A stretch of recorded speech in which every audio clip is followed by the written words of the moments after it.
So we got a taxi and went to a youth hostel to start with on Mount Carmel at the bottom of it. And then we went on up to the top of Mount Carmel, where you have a view looking 35 miles up towards Nazareth and 10 miles across the Valley of Megiddo. And more water wars have been fought on that valley than any other in the world.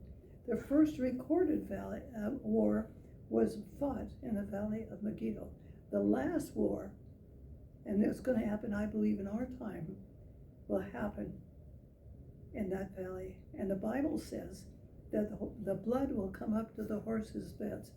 It also says that the big birds are going to come up and clean up the mess, and the little birds are going to come and take care of the worms, so to speak.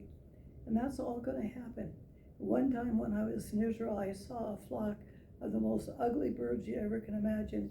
They're vultures. And they're the ones that God is preparing to come and clean up that mess that's going to happen in the Valley of Megiddo. Well, we got ready to come home, and no taxi, no bus. And so we walked down to the village. It was a Samaritan village, and they have like a 7-Eleven there. It's not a 7-Eleven, it's like one. And I went in, and the Samaritan behind the desk was very nice. I said, I got a problem. My husband and I went up to Mount Carmel to visit and take the view. And I said, now we can't get a ride back to the youth hostel because we stayed too long.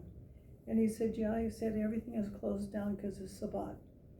But he said, I have a friend that has a Rolls Royce, and he said, I'll call him and see if he'll come and get you and take you. So he called him, and he came, and he was a Samaritan. And I told him my problem, and he invited me to his home, and they had the most beautiful home. We had the most beautiful time. It reminded me of the Good Samaritan story, how he helped the man that had been beaten. So anyhow, we had tea at his house, and then I was using my little book that was part Arabic and part English.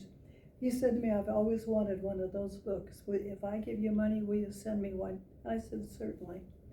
Well, I said, we need a ride tomorrow morning to the dock. Oh, he said, I can take you. So the next morning he comes, he and his wife, and take us down to the ship. And I gave him my book. And it was the most wonderful thing he said. He got what he wanted. He didn't want no tip from me, but he was so happy for the book. The Good Samaritan, their family, and what they did with Bob and I was so wonderful. I'll never forget the Good Samaritan in our walk from Mount Carmel. Well, until next time, God bless.